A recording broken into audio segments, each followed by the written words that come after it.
afternoon, sir. It's our pleasure to have you here today for our podcast series. Team Catalyst welcomes you wholeheartedly. So, firstly, for the audience present over here and our passionate viewers, I would like to introduce Mr. Mohan Rote, sir. He is an ex-hospital administrator at the Indian Armed Forces, has immense passion for various adventures and expeditions, and also runs a badminton academy at Chhatrapati Sambhajinagar. So moving towards the interview, the first question I'd like to ask you, sir, is that what was your aim as a teenager? What did you aspire to become during your early years? Thank you very much, Shreya, for introducing me. I'm very happy today to be with you all. This basically a catalyst nation or group of such wonderful people.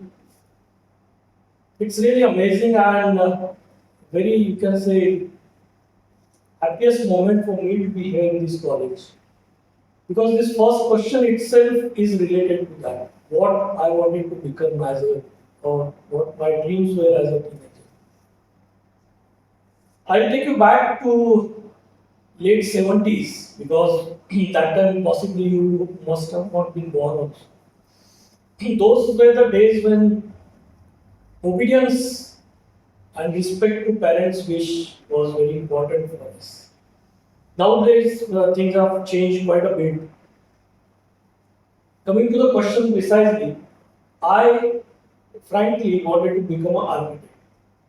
Now, you'll be surprised to hear this that after seeing that I am from defense, doctor, and then how come I wanted to become an architect?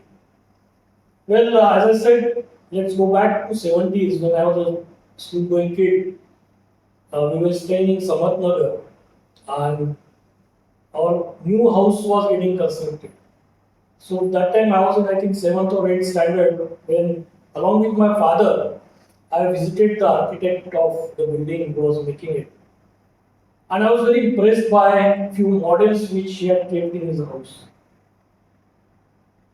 As an inquisitiveness, I asked him various things that how to make all those things. I got interested in that. And later on, I developed more interest. I used to make my own models, seeing the buildings and all. But as I said initially, those days obedience and respect to parents was much more. So when I came to 12th standard, the things changed and my interests also then had to be diverted in some other directions. That's very interesting to know. So as you mentioned that your interest diverted when you entered in 12th class. So how was it for being a 12th pass student to becoming an army surgeon? Like, what made you change the path? Would love to know. Super, very nice question. As I said, I had stopped that in my previous explanation that till 12 I was planning to go for architect, but it didn't happen. The reason was my parents was insisting that whichever facility or colleges are available in this town, you should join only those colleges. Obviously, architect college was not there, it was available. Nearest was Pune, and my parents were not keen to send me there. So obviously, in 12th standard, I had both the subjects as maths and biology as optional subjects. Luck would have been I was very good in mathematics, and my all school teachers, especially from maths and all, they thought that I'll go for engineering, and that was also my second choice. Well, when half of the academic session was over, my parents called me and they asked me, "Okay, what is your progress going on? How are the studies? Hope you'll get the admission where you desire or where we feel that." I said, "Yes, definitely. I'll get admission to engineering college." So immediately the reply came, "No. We don't want you to be an engineer. We want you to be a doctor." Because my elder brother was an electrical engineer. Now imagine 6 months left for our 12th exam and I had both the subjects, maths and biology. I said, okay, fine, I'll try it. I tried both. That could have been my percentage for engineering was more than medical. But as I said again, Those days we never questioned our parents what they want, why they want. I said, fine, if you want, I want to become. So when I went for interview of my medical entrance for the college, the panel refused my admission. The reason was I was underage. Medical college they require 17 years of completion before entering medical. I was 16 years old. So they said that with your merit, we cannot deny you admission, but not this year. Your seat will be reserved for next year, irrespective of your merit in next year. So it will be reserved the first round. So you go back and come after 1 year. Now that was a joke to me. But parents said nothing doing, you have to do medical. So I came back. I said, what to do about this 1 year? So I came to this your so-called institution where I came in interview. Those days we didn't have any private college. This I'm talking of 79. There was no private college. JNEC came much later. So when I was interviewed by the panel, they asked me, what is your choice? What do you want to do? Mechanical, electrical, or you planning to do the production? I said, so sorry, I will not be able to continue after 1 year because I want to go for medicine. So whole interview panel was done, and then they said that we cannot again deny you because you stand in merit. But think of a student who is on waiting list number one. As I said, there were no private colleges. So if you miss this admission, you people will be knowing very much that how important it is. They said it's not allowed today, but we as a panel we have taken a decision to give you 1 more day to think over.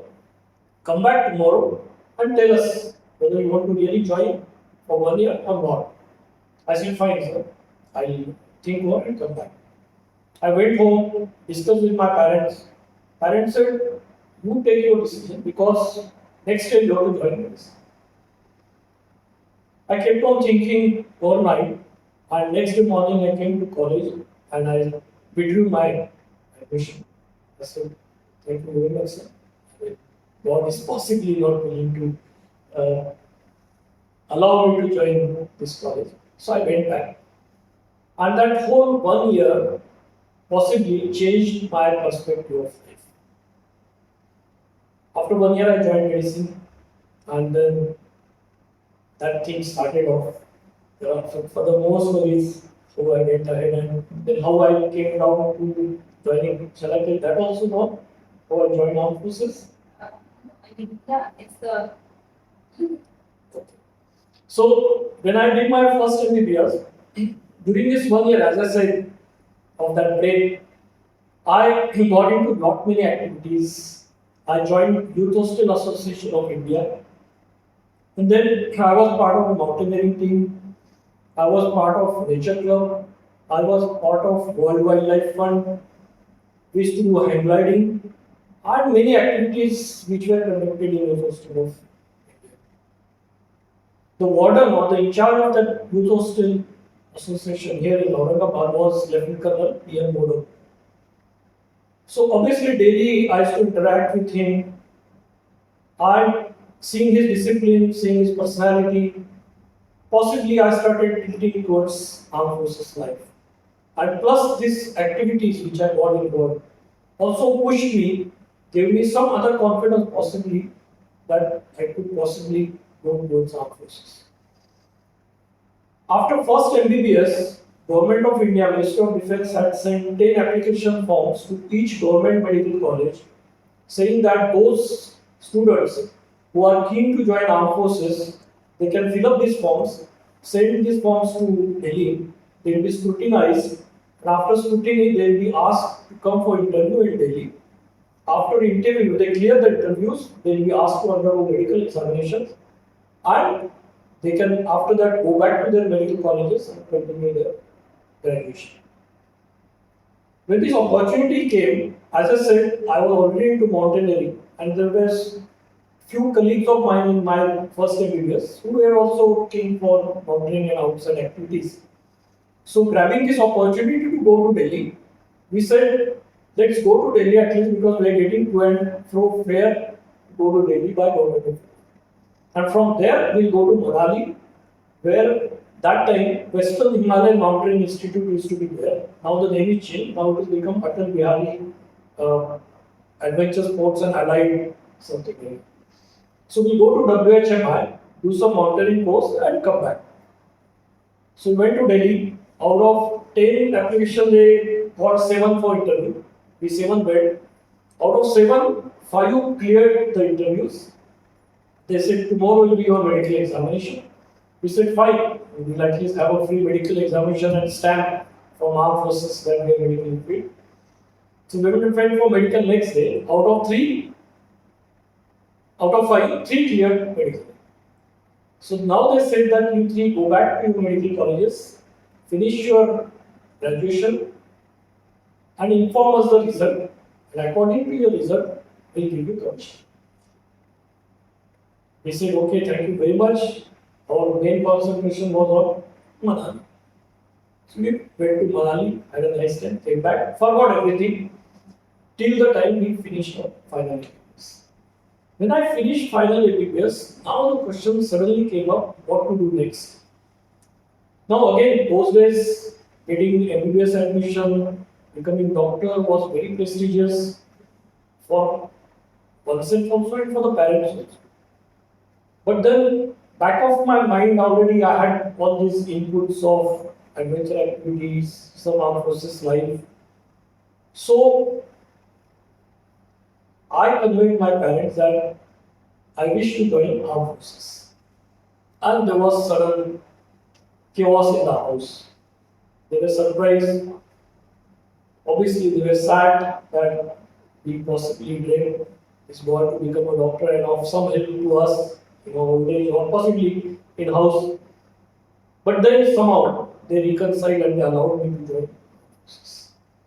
And then 15 Feb 1985, I think it is a Feb month, I got commissioned in Command Hospital. Then my career in defense. The entire story was very interesting and inspiring. It is indeed an example of how strongly did destiny want you to pursue your profession as an army surgeon and how you overcame all the hurdles which were falling in the path at such a young age. That's really very appreciated. Thank you so much. So moving towards your profession now. Yep. You have served the Indian Army for nearly 36 years in 3 different uniforms. So how did each uniform shape you as a person? Thank you, Shreya, for this question. Yes, this is a very unique opportunity. Usually, for the doctors only they have in armed forces. See, ours is a tri-service organization. In the sense, if you join army in any other cadre, say engineers, you all are engineers. So you remain as an engineer throughout your career. We also doctors remain as a doctor only, but then being our profession common to all 3 services. Ours is a common cadre and it's called Director General Armed Forces Medical Service.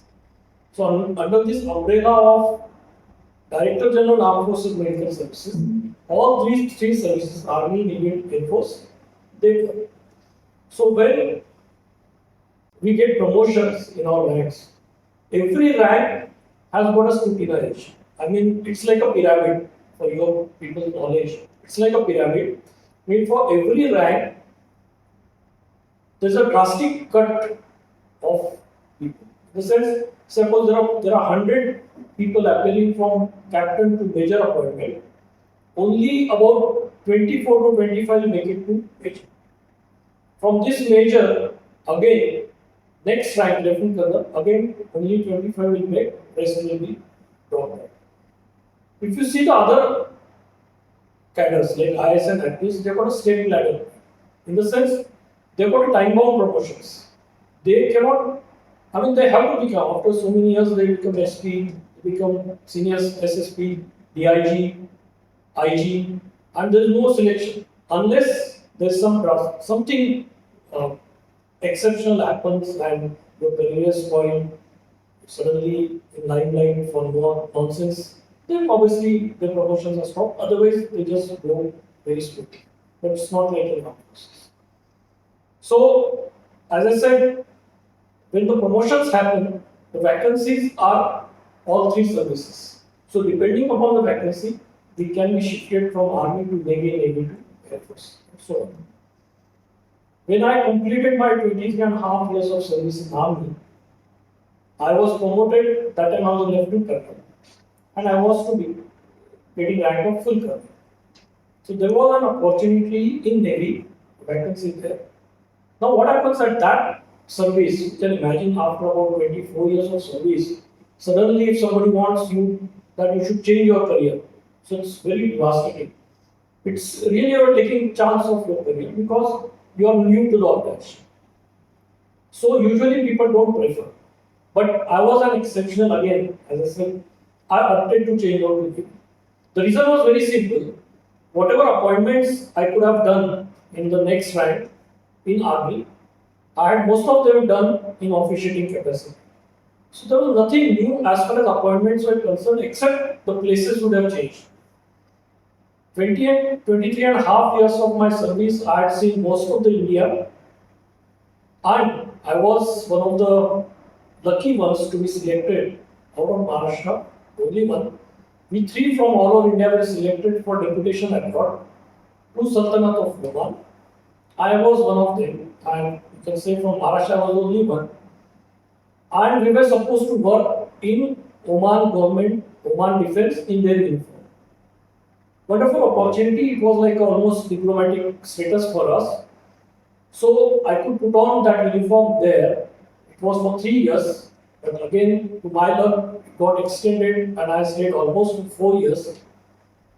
So my army uniform, in between about 3.5 to 4 years, that Oman uniform, second, and then after 23.5 on promotion, I opted to change over to Navy. So that was my third uniform, which is when I published my book. This is the one which you can see I'm in all these three uniforms. Okay, so that's how I got into three uniforms. As I said, it's very unusual otherwise. Usually we get chance to shift one uniform as a medical. But I was lucky again because I was on deputation abroad. So I could be in three different uniforms, so which gave me a lot of different exposure. So as you mentioned that you were like shifted to the Sultanate of Oman for some reason. So how was your experience there? What all did you get to learn which was like entirely different from what Yes, you had yes. here? Yeah, yeah. Good. It was a really wonderful experience. You know, this happened in 1991. So 91, if you go back, uh, those days, though Oman was much a new country as compared to India, but they had developed very systematically. And when we landed there, it was a eye opener for us because their medical facilities were much ahead of us those days. Just to share with you an experience that I was working in their armed forces hospital. Our hospital was about 27 kilometers from the international airport, Muscat. Our hospital had the responsibility to provide emergency medical cover to that international airport. Now imagine I was working in accident and emergency department of that hospital, and we have to provide emergency cover to that airport. And you know, air emergencies or aircraft emergencies, you have very limited time, or when you get the intimation when the aircraft is about to land, very less time is there. But then things were so systematic that 27 kilometers we had 17 minutes of driving and 3 minutes for our preparation. So moment we used to get a call, by 20th minute we used to be on tarmac. We used to be on the tarmac to receive the aircraft with whatever casualties or crash landing, whatever possible. That sort of techniques and advancement they had. The ambulances which we had were connected to the main hospital from anywhere in the town and even country also, which is not there even in India now. Suppose there is a casualty coming from Jalna to Chhatrapati Sambhajinagar, that ambulance will not be in touch with you unless without mobile. And this I'm talking of 91, when our ambulances had facility just to pick up that line and get into directly in touch with the main hospital so that you can consult about that emergency with various specialists. The whole staff we had were from different countries, from America, British, Egypt, Sudan, very well trained, very well qualified. So a lot of things to learn from them, and the standards were absolutely British, which were really, a good learning for us as a young man. So that was a really wonderful experience, and when I share this to my friends now also, they get really impressed by that what exposure we got at that early age in our career. Definitely. And living keenly at your journey, we get to know that all the adventures, all the expeditions, and all what you did within that 1 year, when you were not even in engineering college and not even in the medical college, all of these things have actually helped you to keep up the sportsmanship. Like you can adjust anywhere, you can fit in with everyone. Correct. So we come across the fact that you have a strong inclination towards adventures and expeditions. Which adventures do you enjoy the most, and which are still in the queue? Okay, great. As I said, I had this liking for mountaineering when I was that 1 year of underage. Those days we used to go for hiking and trekking to nearby places, all those hills nearby, Dota and all, Ankai, that mountain you must have seen, Thumb. We climbed that also. But then, as I said, when I did my WHMI course, there was more progress. And obviously, when I joined armed forces, I was lucky to get posted to an institution which is in fact known as High Altitude Warfare School. It's located in Gulmarg. 6 months they have stayed in Gulmarg and 6 months in Solmarg. 6 months, this school is a pioneer school of armed forces which trains all the defense personnel for mountain warfare. What you hear about Siachen Glacier or Kargil War, these people are trained basically in that mountain warfare by this institution. And for the 6 months when we are in Solmarg, we train them for mountain warfare, and when we are in Gulmarg in winter, we train them for winter warfare. That is on skis. So I got my advanced course done there, mountain warfare advanced, and also skiing. Very few of you must be doing skiing or you must have done, I don't know, even if you have done skiing. Skiing is the one which, snow, you go with those skis up. So I'm a qualified cross-country skier. And in winter, if you know, if anyone of you have gone to Gulmarg, these are Panjal passes which are covered by snow in winter. And across that is the Pakistan border. So during thick winters, when the snow is more than 15-20 feet, we used to cross that pass on skis and go down other side skiing doing the reconnaissance of the border area. So this used to be our task during winter. So obviously I got a lot of exposure in skiing there. So these were my two very good hobbies which I developed there. Passion, you can say, mountaineering and skiing. Then I did expeditions also from there because I used to go on expeditions. And later on, when I came to Navy, I did my scuba diving training in Lakshadweep Islands, where I could reach up to about 50 meters down the sea with, of course, the instructors. So these three major hobbies, you can say, adventure activities. Rest, smaller ones like zorbing, zip line, hang gliding, they were also simultaneously doing. These adventure activities actually give you a lot of self-confidence and, as I said, helps you in taking decisions later on very good. Mhm. So So, as you mentioned about mountaineering, you have also successfully climbed the peak called Noon. What were the major challenges you faced, and what experiences stayed with you while scaling the entire peak? Okay, good. Now, Noon Peak is in Janskar ranges of Ladakh. There are twin peaks, Noon and Kun. Noon height is 23,410 feet. You know, Everest is 29,001, and this is 23,410. So when the opportunity came for me to join this expedition as a doctor, I was very happy. And my leader, who happened to be an engineer officer in defense, uh, that time Major Chipper, retired as a general chief, he settled in Chandigarh. So he was a leader, and there was a deputy leader called Captain K. Kumar. He later on climbed Everest. All these people are very renowned mountaineers. My all colleagues from Hyderabad office.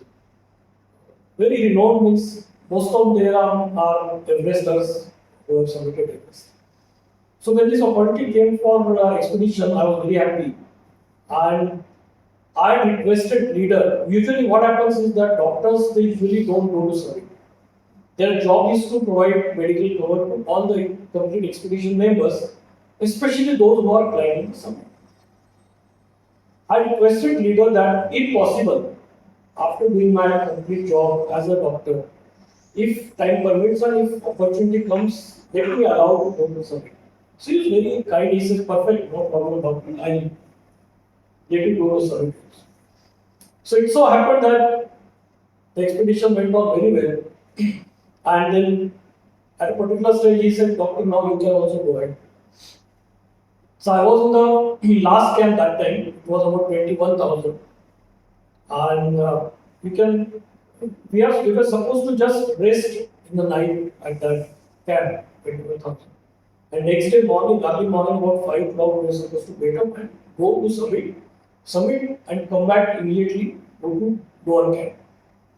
So we had about 3 pub tents. Pub tents means in a one tent you can hardly sleep, 2 people can sleep. It's called pub tents, small tents. Because the place is very narrow, you cannot pitch the tents, there's a lot of wind, heavy snow, oxygen cylinders also you have to carry, a lot of first aid. So at that 21,000 we were when we were camping, at late night, suddenly I got a call from another colleague of mine that one of our companion is having a breathing problem. So immediately I woke up, went to his tent in that snow, and when I auscultated his lungs, I realized that he had pulmonary edema. This is the most deadliest thing which can happen to any mountain. Pulmonary edema means there is a water accumulation in the lungs because of hypoxia, dyspnea. Now, the only treatment for pulmonary edema is oxygen, medication, and immediate bringing down to lower height. At 21,000 to get into lower height, obviously at night was not possible, and there was a steep ice wall of about 400 feet from where to evacuate him on stretcher was just not possible. So I tried to give him oxygen, medications, whatever I could, Amiline and all. Immediately informed on radio set, the base camp, that this is the thing and tomorrow morning I will require to evacuate this patient immediately. I got the message that fine, be ready with the patient, early morning, helicopter will come and take the patient home. I was praying God that this patient should survive because it's a very dangerous thing and every moment counts. Oxygen cylinders were limited, so again I was praying God that this oxygen should last at least the helicopter comes. Next day morning, now imagine the gradual slope on that mountain at 21,000 and the helicopter is coming. Now when the helicopter comes, it requires a place to land. It should have a place, it should be able to identify the place because everything looks white. So now it was my responsibility to ensure that that helicopter knows the exact site. It's all your imagination and ideas which you have to utilize on such occasions. Now to make that helicopter recognize or spot, I had to indicate on that white ice. So what I did, we had Rasna packets those days for drinking purpose. And it used to be a very dark orange color powder. So I took out those packets and that powder I put it on that snow by making H, huge H. So it became an orange H on the white snowbound area. Then we took out our wind cheaters, which were colored ones, and we had skis also with us. So four poles at four corners, tied up with those colored jackets. So it became an ad hoc helipad. Four colored corners with that edge of us. Next day morning, the helicopter came. I was very happy, thank God, the casualty will be safe. He tried to land, but he couldn't land. He went back. I was lost. I got a message that due to the less hypoxia again creates a problem for helicopter. They said he's not able to land because of wind and various other issues, but after some time again he will try. I said, fine, that's wonderful. I kept on praying for the God. I said, God, please save this guy. After some time, again the helicopter came. Again he tried to land, but again he couldn't land. He went back. Again I had lost my chance. Again I got a message, the helicopter will try third time, be ready, but this time it will not land. It will just hover around. You have to be very quick to load the carrier. You know why? Because those Chetak helicopters, they have got pilot and co-pilot and the rear seat. Rear seat jacket pattern for the patient. And because of that rarefied atmosphere there, even the weight of two pilots was not able to make that helicopter land. So this pilot took an exceptional chance, which is not allowed officially, but he said, forget about my career, that casualty saving is more important for me. He asked the co-driver to get down at the base camp and he came alone to pick up the guy. Hats off to that pilot, and he came, just was hovering just above the base. He immediately loaded the casualty, took off, went off, patient reached Srinagar, and it was. And I climbed this. So I was the first doctor those days from armed forces to reach that much of height of 20,000. These stories are giving me chills. Thank you so much for sharing all of your experiences. And these stories are literally giving me goosebumps. Thank you. So, apart from being an army surgeon, definitely it gave you multilateral experiences, as you shared.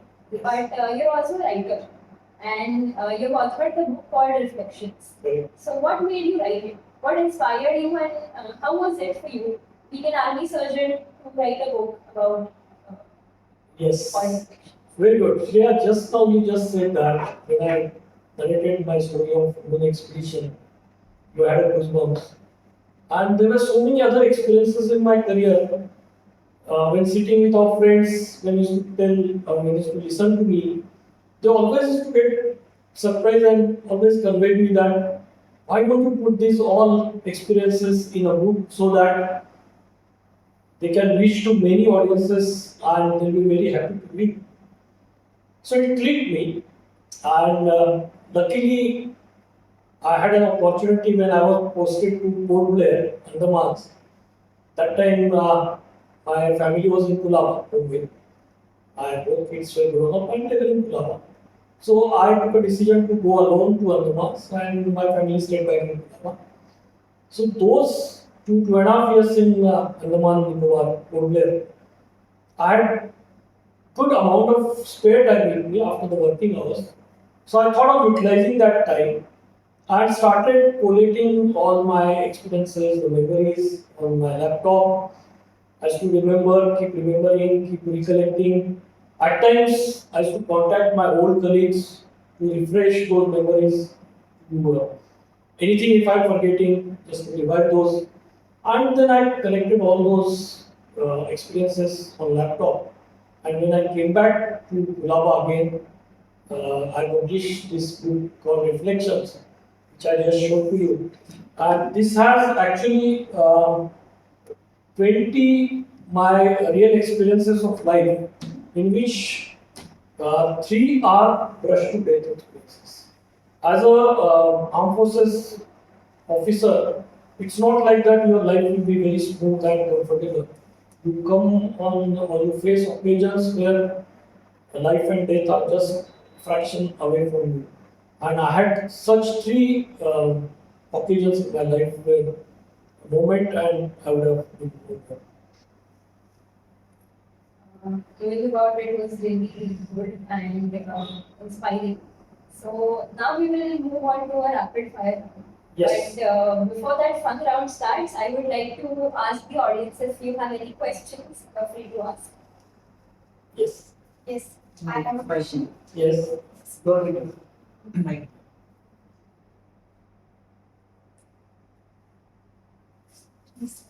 First, first of all, sir, I would like to thank you for sharing your experiences. I got to learn a lot from them. So my question is, the students and children of the current generation fears to take challenges and overcome them. Can you give some suggestions and how we can confidently take actions?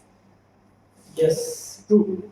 See, what has happened nowadays, I realize that things have changed a lot. As I said in my previous talk also, that the exposures, the experiences teach you a lot, and then you learn from those experiences and you can mold yourself accordingly. That one particular year of my underage gave me a lot of adventure spirit, and possibly that adventure spirit instilled that confidence in me that yes, I can face any challenge ahead, whichever comes in my life. Nowadays, what is happening is that the life has changed. The present generation is more of, you can say, laptop and mobile oriented. Things have changed. Recently, you must have heard that three young girls were committed suicide just watching the mobile, some playing while playing some video game, Korean video game. Unless you experience yourself on ground, all the physical pain, or you cannot call it exactly pain, but those experiences which can teach you a lot, makes a lot of difference, which is not possible if you just keep watching on social media various reels, or unless you go on ground and experience them personally, which can motivate you. Thank you very much, sir. Sir, you have a badminton academy.